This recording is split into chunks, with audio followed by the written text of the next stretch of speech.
Is there anything sacred about the African American experience to America as a whole? When we say that Black lives matter, there's criticism of that. Now it is being discovered that even dead Black Americans don't get any respect or reverence. That's our topic tonight on the Timbuktu Report. My guest tonight, Dr. Rick Stevenson. Dr. Stevenson, how are you?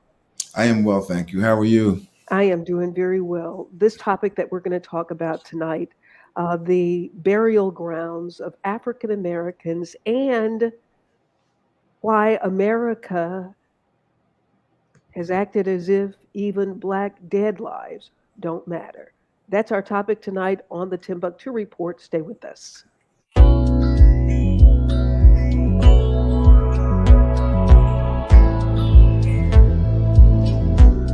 There's healing at the well, at the well, at the well. Wellness Radio, Wellness Radio. There's healing at the well, at the Wellness Radio TV. There's healing at the well. Live a whole, powerful, strong, loving and harmonious life at the Wellness Radio TV.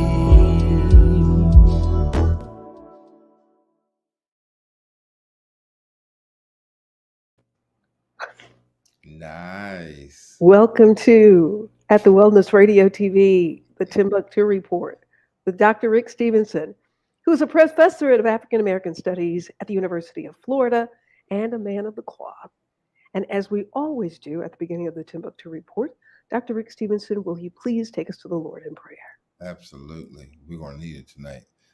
Lord, thank you for another opportunity to share, to learn, to discuss, to engage. We thank you for a life that is well lived, but also we thank you for learning more about those who have gone on and the issues that we still face in this country. We are devastated by the fact that so many bodies and remains of our loved ones have been moved, have been buried over, have had buildings built on top of them. And so we ask you to give us grace as we have this conversation, that you might enlighten the ears and the eyes of those who peer on this site. In Jesus' name, amen. And thank you, Dr. Stevenson. Our topic tonight is taking a look at cemeteries, African American cemeteries that were covered, some by buildings, some by interstates, roadways, um, as well as in Florida, a school that was built for African American children. And some of those children have stories. When it rained, they would see bones coming up. They even built a swimming pool down in the Clearwater area where in the spot where bodies were buried. Dr. Rick Stevenson, as these stories continue to unfold and thousands upon thousands of remains of African Americans are being uncovered, unearthed, what was your thought when you first heard about these graveyards? There's a book called A Pound of Flesh, and it talks about the fact that black bodies are not worth anything. And it also talks about how black bodies were bid upon for financial gain. And it seems as though even in death, the black body cannot rest. To see that here in Clearwater, Florida, there are corporations built on top of cemeteries, that bodies and remains have been excavated from main highways. It's just devastating. And I just don't. The more I learn as a scholar, an African American scholar by field and by ethnicity, the more disappointed I get in the way that we do history. And to know now, I'm almost done. to know now that we're being challenged by a possible act and a bill in the government to prevent us from teaching true history just gives me the blues, to put it bluntly. Dr. Rick Stevenson, everybody that's watching, you have a loved one who has transitioned. You Hmm. have my mother, my father, three brothers, a sister, and and as if my loved ones don't matter, that you can just build over them. Um, can you imagine going to your mother's grave and seeing a building sitting on top of her grave? No, I can't, and I'd be very upset, especially because my mother just passed recently last year from COVID, and to not be able to go back to Philadelphia and pay my respects would just be horrifying. But it just goes to show you that that America, or some Americans, don't mind desecrating Black people because in their minds we still are not important. Black lives, Black deaths still don't matter. I think it's a crime to I think it's a crime to have to live in a body that is tortured both intellectually and psychologically and emotionally when it's alive, and then also desecrated once the body is buried in its resting place. Well, so, one can say, well, they don't know where they are. So then when you say that, then it's not just what happens to the remains of our loved ones, but the blatant disrespect for me that I shouldn't care, Yeah, that yeah, all of those bodies that they are finding that are buried in these places all over the state of Florida and all over the country. yeah, Uh, yeah. You. it, it, mhm. I'm sorry. I'm sorry. I thought you were done. Sorry. Go ahead. No, just that um, you don't care how I feel about anything. No, no. It's what Uh, it feels like to me. New York City and Brooklyn, Manhattan, um, Georgia.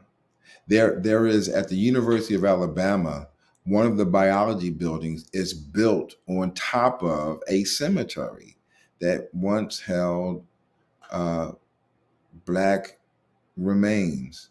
San Antonio, Texas, is also included in this array of cemeteries that have been buried in the name of progress. And there are other states where these kinds of atrocities are taking place. And again, I just think that one, as we continue to expand our understanding of African American studies and African American history in America, we just constantly dig up, if you will, no pun intended, the worst of the American experience.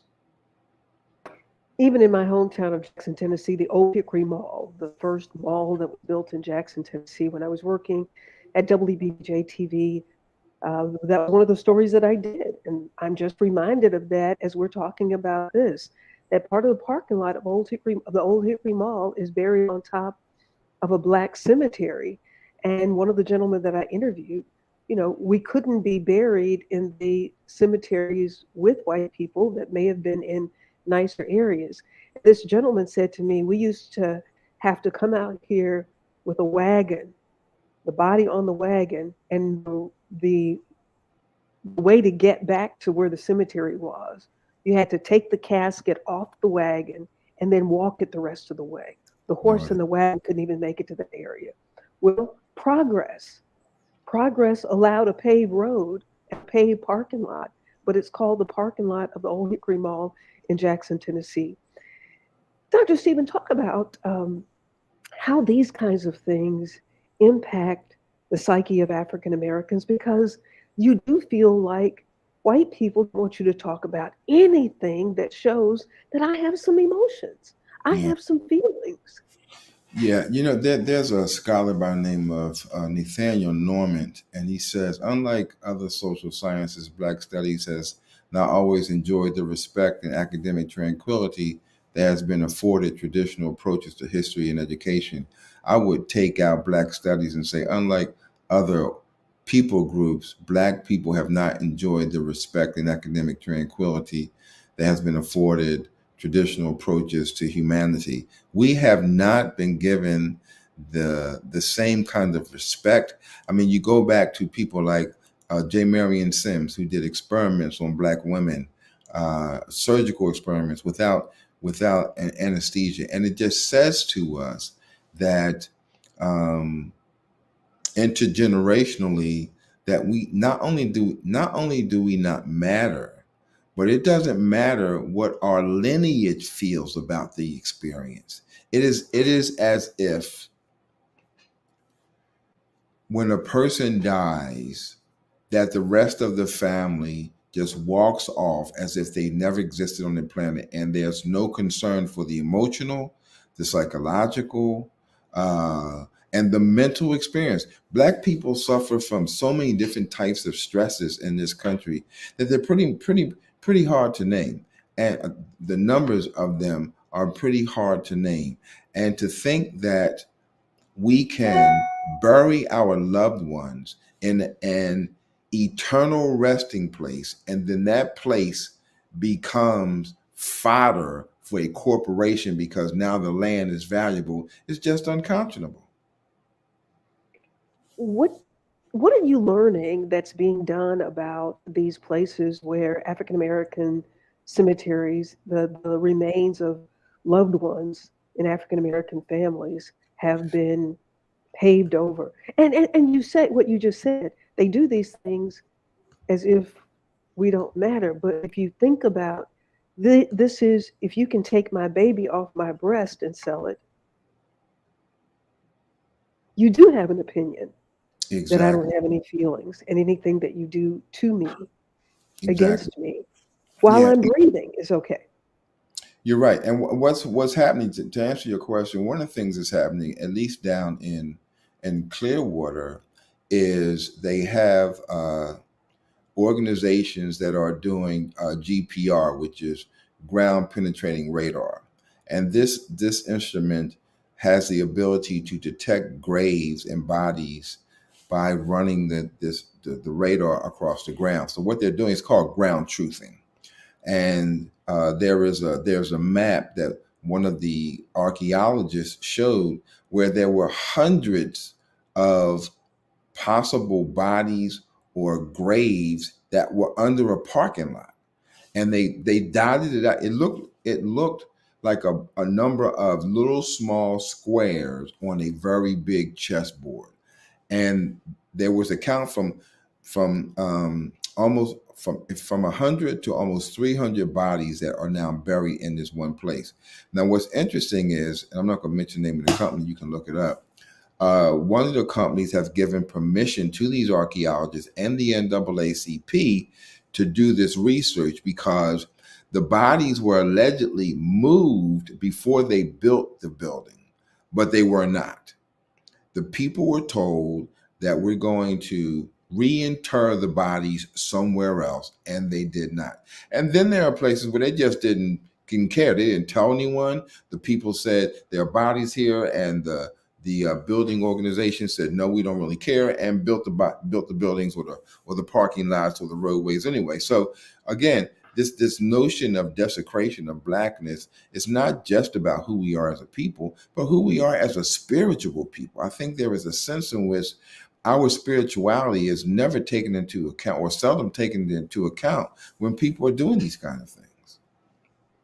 Dr. Rick Stevenson, I want to just show there are plenty of these stories about what's going on as it is being uncovered that many cemeteries, African American cemeteries around the country, including Central Park in New York, buried on top of burial grounds where our loved ones, our ancestors were buried. I want us to just take a look at this story right here.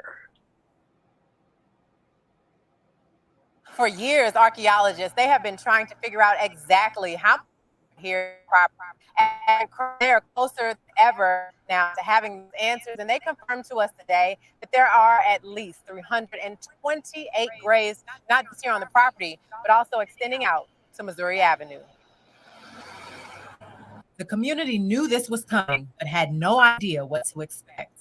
They were buried wherever their loved ones could find a place to bury them. Just 4 hours ago, archaeologists with Cardinal presented this report to the Clearwater community, showing just how many graves they found from the St. Matthew's Baptist Church Cemetery along Missouri Avenue.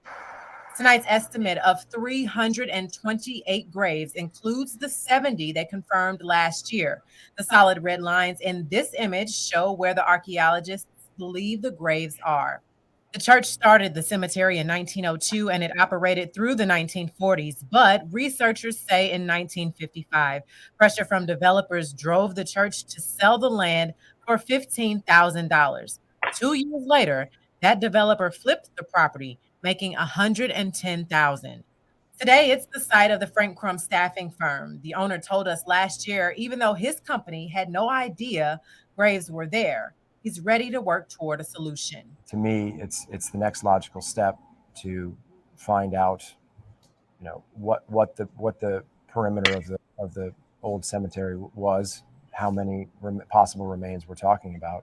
I think we all recognize that, something happened back in the 50s, and the fact that remains were left here is an injustice. And, I think everybody wants to make that right and try to handle that appropriately. Emerald, this is a heartbreaking discovery for this community. What is next in this process? The community has organized a committee so they can try to figure out how they want to see this space memorialized. The NAACP has also stepped in. Their job is to try to figure out how they can be a facilitator between the city, Frank Crum, and the community on how they move forward. This is Clearwater. This one was in Tampa, in the Tampa Bay area and all across Florida. Mm-hmm. These are being found, but all across the United States, Dr. Stevenson. And, you can get arrested for going to a cemetery, knocking over headstones, because that's vandalism. Mm-hmm. What do we call this when you build a roadway Yeah. or building on top of a cemetery? And who's going to pay? Not even physically, but who's going to answer to this? Because this was being done in the 50s. These people are still alive. Is there going to be any justice? Mm-hmm. I answer your question. I want to set something up first, though. Okay. So the particular video you just showed was about St. Matthew's Church. And in those days, the cemeteries were oftentimes built right next to the church, on the church property. Right. Primarily, one, because they wanted to make sure they had a place to bury them, but two, because if it was a Black church, Black people could not be buried in white cemeteries. Right. And so whenever you saw a Black church, you could assume there were Black bodies anywhere near there. Right. And so for these developers to come in and to buy the church building, they pretty much knew there was a cemetery there. And I spoke earlier, I talked about the map with those little boxes. That's the map I was talking about. Gotcha. And those little square boxes represent 328 possible bodies or remains of Black people that were buried in that area. And you notice she talked about how the bodies went out into to Missouri Road. Mm-hmm. How do you do that, right? How do you? Anyway, so who will pay for it? I don't know. I wish I could answer that question. At least there is something being done. The Frank Crum organization seems to be willing to participate with the NAACP and the archaeologists who are from the University of Florida, trying to uncover these remains. But who's going to pay for it? I would argue that grant money by the archaeologists, they've probably written a grant to do the study, to do the research, and that's how they got funded. Because I doubt very seriously if anyone in Clearwater is trying to pay for this. Well, Dr. Stevenson, when I said pay, I didn't mean with money.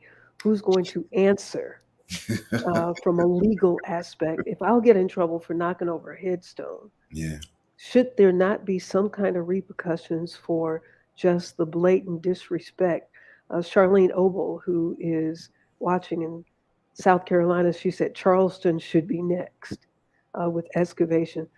And I probably in every city where there are people of color Every city. that they're um, you know the other this should be done, but I was reflecting on the fact that the developer bought the land for such a small amount of money and then Mhm. sold it, pressured the church into selling, and then sold it for $150,000. What they get, 15,000 or something like that. That got $15,000.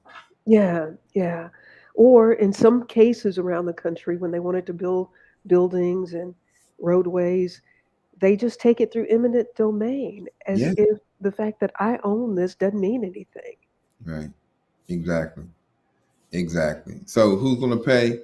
Uh I Say wish it, I say could it, tell the truth, tell the truth. I wish we're gonna Just pay. say it. Huh? God will, I mean, God will. Nobody on the, I mean, nobody's going to hold them accountable. No, no. But I think there's a special place in hell for people who are willing to do this kind of stuff. I, it boggles my mind. I mean, I've read some pretty horrifying things in my research because I focus primarily on the Middle Passage and so on. But this is just it's unbelievable that 328 possible bodies have been buried under a parking lot. Not only a parking lot, but down in the Clearwater area, when black people wanted a place to swim, they went to a cemetery and built a Negro swimming pool Right. where bodies were buried. Yeah. Can you believe that? Well, and I saw an interview with a woman from there, and she said as a child, when it would rain, you could see bones Yeah. coming The up. boat can float. Yeah, and she said her mother would say they're just trying to find their peace. Yeah. Isn't that something that you build a swimming pool for black people, for children to swim in that swimming pool, and it's bones all around, and these children are seeing these as they grow up. Yeah. This is not in the 1800s. These people are still alive today. Yeah. I was like, and so it's such the norm that this is the only place that you have to go. You just have to go there. So the Yeah. mama lets her go back and swim again, Yeah. and other children. It's just we have accepted so much, right? And now we're being challenged to not teach American history. Because if I don't, yeah, it reminds me of on the playground. If I'm not going to play with Susie, you can't play with Susie either. Yeah. Yeah, but I'm Susie. Right. You gonna Right. tell me not to like me? Right. Exactly. That's essentially what this is that America is saying. We don't like Susie, and you can't play with Susie, but I'm Susie, Hmm. and we're not supposed to care. Or get We are upset. talking, Or get upset. or get upset. Do I sound like I'm getting upset? I can't imagine knowing that my and daddy was buried over someplace. Louise McKinney says, hello, there are so many black cemeteries that have been built on. So sad and disrespectful. What a disgrace. Yeah. Yeah. But you know what? Tell me. I think again, that's why God gave you and I the Timbuktu report. Mm, Because I wonder how many people have had this kind of conversation previous to us having this conversation. Maybe yeah. those who are engaged in the process, like in Clearwater, but how many other, family members, aunts, uncles, nephews, daughters, sons who knew that their families were buried in some place, buried in a certain place, and that place was covered or built upon, and they never had a chance to have that conversation. There's never been an opportunity for true closure. Or for us to act like we matter. We can't even act like we matter. Right, Because if we act like we matter, then it gets labeled something and we shrivel back up. right. Okay, so maybe dog lives do matter. Just because I say Black lives matter, then there's something wrong with me that I Yeah, say Black lives matter. right. Well, every life matters. Okay, well, prove it. Prove that mine matters. That's the point. Show me, yeah, Point. show me Right. how you have treated people that look like me like my life matters. Don't Mhm. just say it. Right. Show me the money. Dr. Rick Listen, Stevenson, yes. when when when these kind of conversations are being had and you and I are talking about these things, and let me just encourage everybody that's watching, go ahead and share this right now. If you would share these conversations, then you're doing your part to help tell the truth. I Hmm. don't want anybody to be mad at anybody, but the word says the truth will set you free. I Hmm. got some very good friends that are white people. I got some close relatives that are white.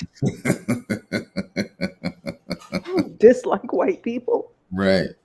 I Right. dislike I dislike a lie. True. I Right. don't care who's telling it, because God hates and abhor lying, Yes, he and does. so I'm on God's side with Hmm. that. And if you're not on God's side with lying, then I don't. Pick your side. I want to be on the side of truth. These cemeteries all across the United States, where these remains are being uncovered and family members are looking for closure. Thank you, Charlene. She said she just shared. I appreciate it. Louise, I hope you will share as well and encourage other people to share and start these conversations and Yeah. say, let's look at the Timbuktu report so that we can have better information than we got in K through 12 or in college or in our PhD program. Because Dr. Stevenson, there's some things that you're learning about on the Timbuktu report as we uncover things. Absolutely. Absolutely. It is a frequent comment in the majority of my classes. Why wasn't I taught this in high school? Why was this information, Professor, not in our textbooks? How come we never learned this stuff when we were in junior high and high school? And some of it it helps to contextualize why Black Lives Matter came into existence. If some of these young people really understood how devastating our past has been in the context of the building of America, the politics of America, the economics of America, we'd have a different approach to the way we treat one another. But because people are primarily hidden from the truth, we are unable to really have a legitimate conversation about American history and the devastation of white supremacy and racism in America. If they knew, If they if only knew.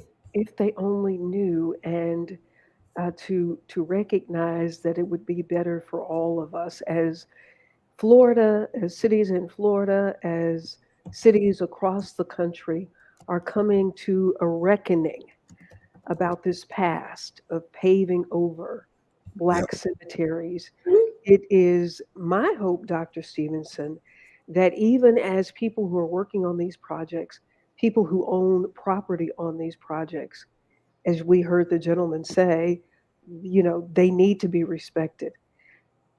Prayerfully, this will help people to understand we haven't respected the dead and we have disrespected the living by disrespecting African Americans who are gone on to the great beyond.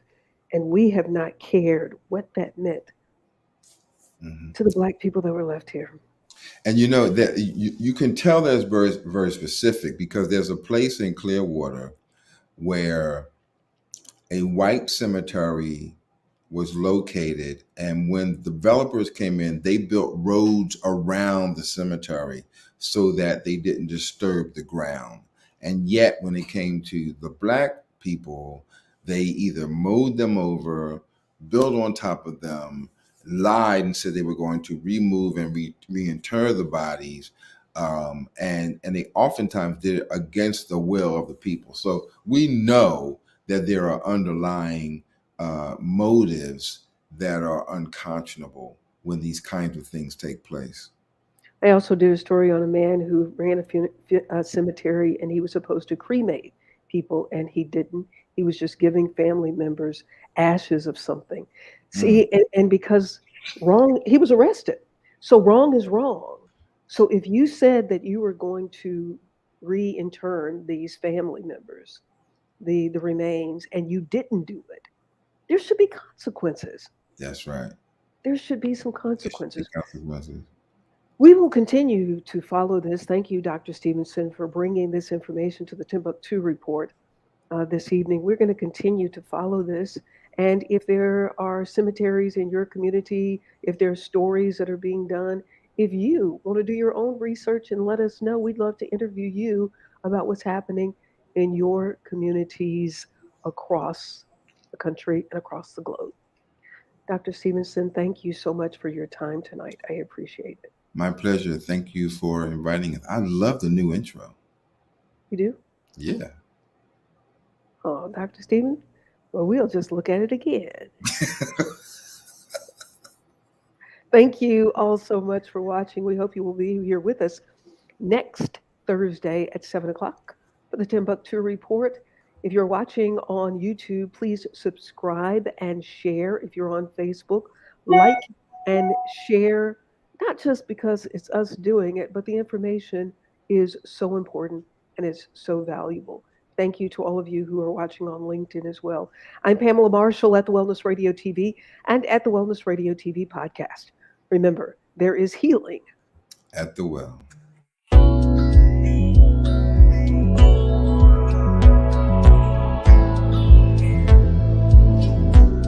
There's healing at the well. At the well. At the well. Wellness Radio. Wellness Radio. There's healing at the well. At the Wellness Radio TV. There's healing at the well. Live a whole, powerful, strong, loving and harmonious life at the Wellness Radio.